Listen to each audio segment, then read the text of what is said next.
Okay, let's get started. Welcome back to another episode of Sorcery. The path winds through slopes of wild scrubland. The countryside is deserted and eerie silence is broken only by the cawing of the occasional crow.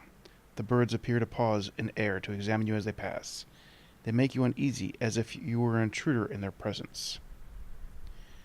Barely an hour beyond the wall, the air begins to grow foul. The Shamunanti hills are infested with pestilence of the Baklans. It saps the energy from your body, leaving you feeling nauseous and weak. You cover your mouth with your neck scarf, but it does no good. They warned you of this. You will grow accustomed to it the longer you're out here, but for the moment, you must be very careful. Your max stamina decreased.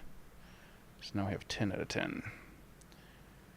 So we can go to the low rise or travel across country. Another hour passes as you crest a small hillock, from the top of which you can see the path continuing downwards into a small settlement of huts. This must be Cantopani.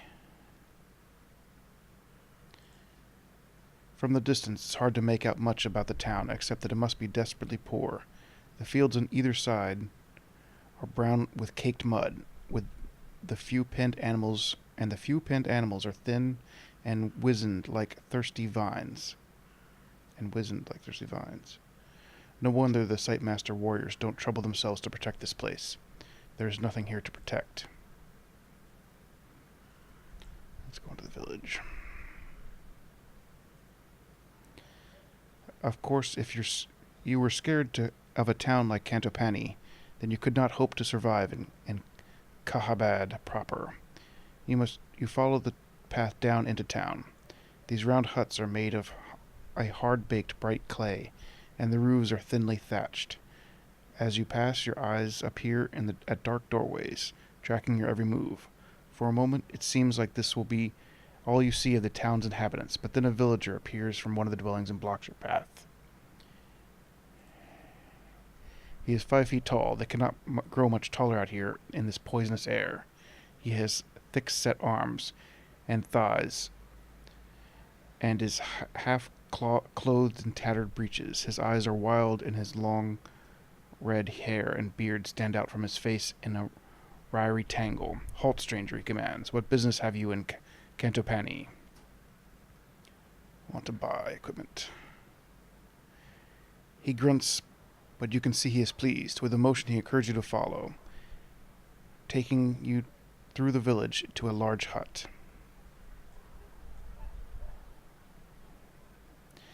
Inside, you find the building is a storage house. A quartermaster, somewhat plumper than your guide, is seated at a table. Stride over to him. You stride across the room and put your hand out for the fat man to shake. "I'm here to trade," you declare. "Are you a merchant? I hear this village has excellent wares." The man looks startled, but quickly gets to his feet. "Please sit. I'll show you what little I have." He quickly hustles the villager out of the door as you sit. The man wags a finger. "Wait here." He disappears for a moment into the side room. Let's search. While the man is out of sight, you quickly rifle the nearby shelves and find nothing except for a small vial of potion. Let's take it. You pick up the vial. It is quite full and stopped by an old cork, but there's no label to indicate what it might be. Let's place it in the bag. You slip it in the bag. The merchant returns, carrying a large box. "For you," he declares, moving his hands as he speaks. "I see what kind of man you are. This collection, the very best, are most strange and interesting artifacts, collected from other travelers who have come this way." He begins to lay the items out in front of you, treating each with great care. "You have 20 gold pieces to spend, but is there anything worth your while to buy in this place?"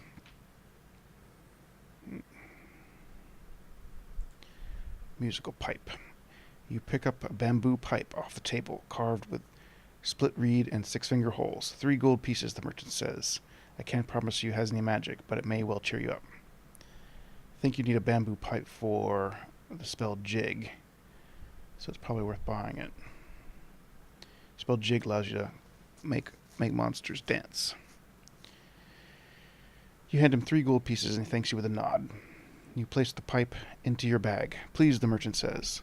Something else today? You still have 17 gold pieces to spend. I think a weapon would probably be useful. What weapons do you have? The merchant looks at you carefully, sizing you up for what kind of customer you are. The kind to place a newly bought dagger against his neck, or the kind to tip him for the quality of blade. But however fearsome your aspect, his love of gold overcomes all other concerns. Heading quickly to the other side of the shop, he returns with a weighty broadsword and an axe. These are both treasures, as well as deadly weapons of war, I'm sure you'll agree. You lift the broadsword. It has a ready weight, and the cutting edge is sharp. It has clearly been honed by a master craftsman. An exquisite blade, don't you think? The merchant's grinned. Only 8 gold pieces. Let's see if it'll come down. Too much. It is not the blade for me, you explain. Very good, the merchant says, patting his money pouch. You're a man of good judgment, I see. What else? Let's look at this axe. You lift the axe from the table. The head is carved with symbols in a familiar language, but the quality of the shaft and head indicate that the axe is well used. It may not last many more battles. 7 gold pieces. 7 for almost broken axe is probably not a good idea. You return the axe to him. I will not take it. Please. Keep looking. Take your time. Should we look at the other things? Bag. You lift a bag. Teeth, the merchant replies. Finest creature teeth. Only 3 gold pieces too. Kind of creatures. Goblins. All sorts. I couldn't tell you myself. I'm no expert. But there's 10 or 12 in there. For 3 gold pieces, it's good price.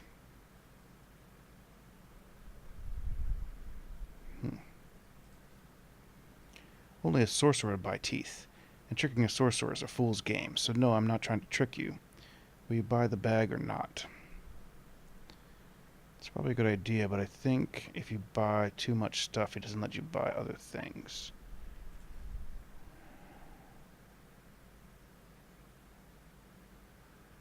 Alright, let me stop me buying stuff. Let's see. I wanted to buy one more thing. And it appears if you look at too much, then it aborts the mission, aborts the purchase. So let's go buy. Let's go replay that real fast. And let's buy the musical pipe. And what is this? So that's the bag of teeth and the jewel. 10 gold pieces. Must be for a spell, but I don't know which spell. I have to look through the spell list. You lower your eye to the table to peer more closely at the gem. It is clear, glassy, and its surface seems to be slightly sweating. If it's worth as much as you hope, it could be useful for bargaining, or you could even keep it for yourself. Dragon's tears, the merchant says. You've never heard of such a thing before.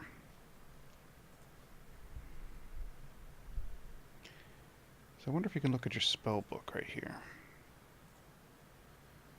Guess you can.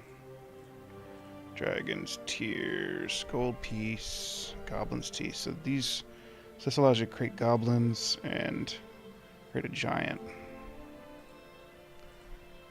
Pebble, sand, skull cap. Don't know if any of our dragon's tears. Yep, nope. So it doesn't know. That's not about a spell that we know about. So let's just buy a weapon, since I think that will be useful. And I'm gonna buy the broadsword since that's not broken. Okay. So I could buy. Looks like I could buy the bag of teeth. And that's. Alright, let's do that too. Alright, so I got a bunch of stuff. Got a broadsword, a bag of teeth, a potion, and a pipe. Let's smell the potion since we didn't get a chance to. You open the stopper of the potion and take a cautious sniff. Phew, the pungent odor of the blimberry juice hits your nostrils. Blimberry is a strange fruit ordinarily never eaten by humans or animals due to its terrible smell, but well known for its medicinal properties. It can be used in place of food or rest. It can be applied to treat injuries and can even be used in sorcery. There is enough bottle for a single dose. Let's look at the bag of teeth. You open the drawstring of the bag and sift through its contents. Quite an assortment there. Quite an assortment. There are 3 teeth from an ape, 4 from a goblin, 2 from a snatacat, and a large molar from a giant. That is the size of a ripe plum. Cool, so I think we can...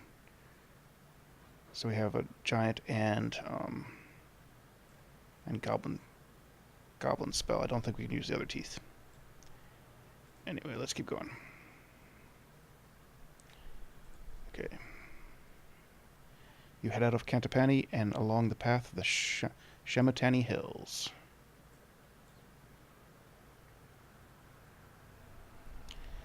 Striding past the outlying huts, you send the villagers rushing indoors to hide. Then at the edge of town, you pass a large boulder, and at once 2 rough-cut villagers spring out with swords drawn, bandits. 2 against 1, the first declares. You're lost, calls the other. So hand over your things. Come on. Let's deal with them. You draw yourself to full height. You must have mistaken me for someone else, you declare. You will suffer for that mistake. The bandits growl and advance upon you, 1 on either hand. Let's cast a spell.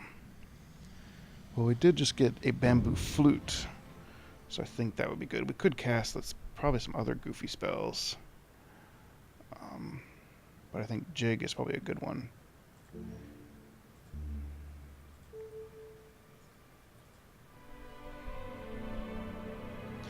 You pull the bamboo flute from your bag, raise the spell, and begin to play a merry tune. The angry faces of the bandits turn to expressions of astonishment as they find their limbs jerking in time to the music, quite out of control. Their swords fly from their hands and they are soon dancing merrily around you, leading to a pit. The foothills around you are full of sudden drops, edges, and deep pits in the earth. Piping loudly, you lead the 2 bandits to the nearest gap in the ground you can find. Their expression, already turning sour from exhaustion, move to look of horror as they find themselves jumping and jigging on the edge of the pit. Then with a final leap and clap, they disappear over the side. You put your murderous flute away, and you continue your journey towards the hills. About half an hour later, you reach the start of a climb of the hills proper and continue upwards. You just murdered them. It's pretty mean. Leaving Cantapani behind marks the true start of the wilderness. Beyond that tiny outpost, there are scattered homesteads and Kahar, a thriving city port, but all are touched by cruelty, isolation, and fear. The Baklans and the long shadow cast by Mampag Fortress darken everything. And with the crown stolen, things can only grow worse. In the long years since Shalana, the Reformer, founded the Alliance, the crown has passed from kingdom to kingdom every 4 years, ensuring each kingdom has its turn to lead, but no more. Ruddlestone, Lindenland, Antria, and Bryce have all enjoyed his power, but when the crown came to Analand, it was stolen by birdmen from Zaman and carried off to Mampag. With the crown, the Archmage will be unstoppably powerful. There is no chance of sending an army against him. A military force would not survive the journey. So here you are, a lone hero walking the long path to Mampag alone. 5 minutes later, you reach a fork in the road. The sergeant, for all his eyesight, hadn't mentioned this. That's a good stopping point for our next episode. See you next time on Sorcery.